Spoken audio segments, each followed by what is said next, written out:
देखिए, जब दिन दहाड़े जुनैद और नसीर को किडनैप करके उनको पीट कर उनको ज़िंदा जला दिया जा सकता है, तो फिर मैं कौन सी खेत की मूली हूँ।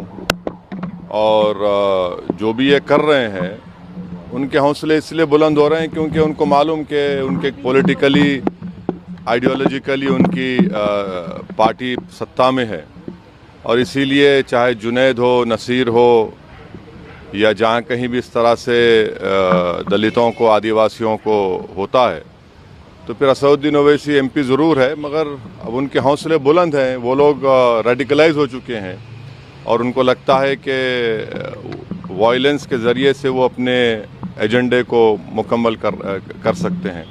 तो ये चौथी मर्तबा मेरे घर पर हमला हुआ है, और आप देख रहे हैं कि 10 कदम के फासले पर दिल्ली पुलिस का हेडक्वार्टर है, और ये बाजू ECI है, हाई सिक्योरिटी जोन है, इतने कैमरास हैं। मगर कल 12:30 बजे DCP साहब आए थे, हम उनको यही बोले कि आप देख लीजिए, अपने कैमरास में देख लीजिए, निकाल लीजिए उनको। ये हर बार हमसे होता है। पिछले बार पिछली गेट से हम स्पीकर साहब से इजाज़त लेकर पिछली गेट का परमिशन खुलाए, क्योंकि एक बार अंदर घुसकर हमारे जो डोमेस्टिक हेल्पर हैं, जो 50-60 साल से यहाँ पर है, राजू लाल को उन्होंने पीटा था, वहाँ पर जाकर उन्होंने यूपी इलेक्शन के दौरान में लाइव टेलीकास्ट फेसबुक पर करके पत्थर मारे। अब ये हो रहा है, तो ये मुझे लगता है कि हम लोग और आप न्यू इंडिया देख रहे हैं।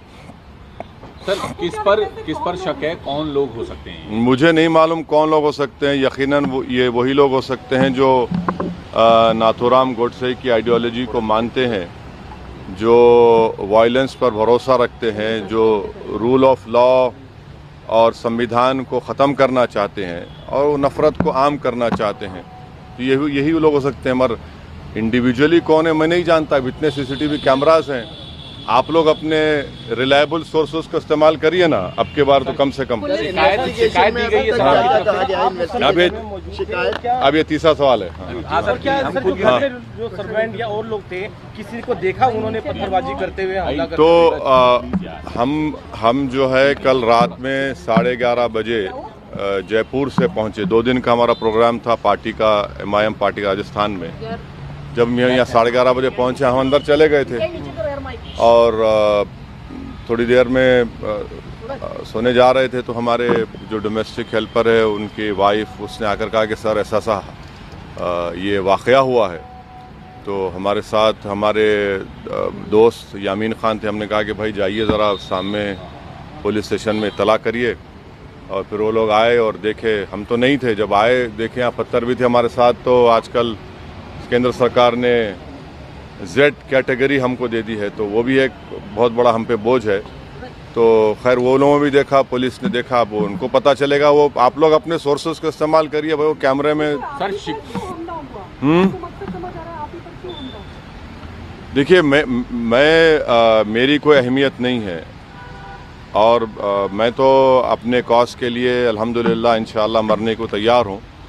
मगर ये तो देश को सोचना पड़ेगा कि जो लोग जो वायलेंस को, हिंसा को इस्तेमाल कर रहे हैं, इससे देश कहाँ तक मजबूत होगा या कमज़ोर होगा, कहाँ तक हमारे क़ानून की व्यवस्था अच्छी होगी या आम जनता का उससे एतमाद उठ जाएगा।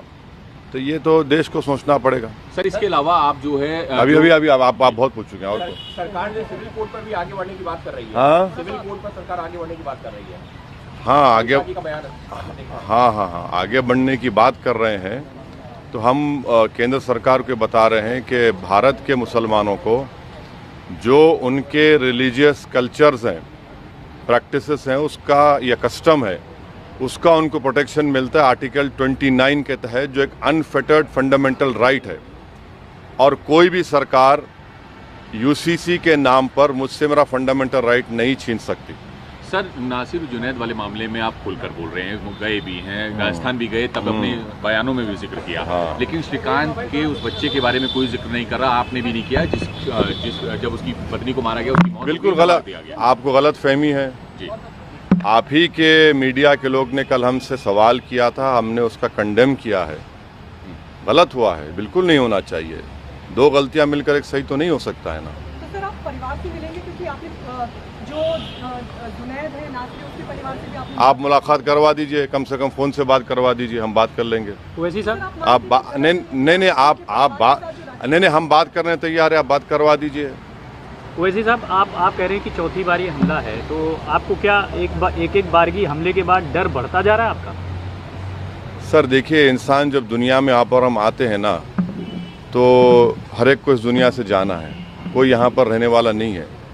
तो और मेरे लिए तो मौत खुद एक नई ज़िंदगी होगी मेरे लिए, क्योंकि जब हम अपनी ख़बर में जाते हैं तो उसमें बहुत सी चीज़ें होती हैं और हर एक को जाना है। तो डर किस बात का? डर अगर डर है तो फिर राजनीति नहीं करनी चाहिए, मोदी इरा में पॉलिटिक्स नहीं करनी चाहिए अगर कोई डरता है तो। वैसे साहब पिछली बार जब इसी तरीके की घटना हुई थी तो हिंदू सेना का इन्वॉल्वमेंट मुझे नहीं मालूम। वाला भी नहीं, हाँ आप सही कह रहे हैं कि जब हमारे घर पर पीछे से हमला हुआ था, फेसबुक लाइव किए थे उन्होंने, उसके थोड़े ही दिन के बाद हापुड़ में हमारी गाड़ी पर गोली चलाई गई थी।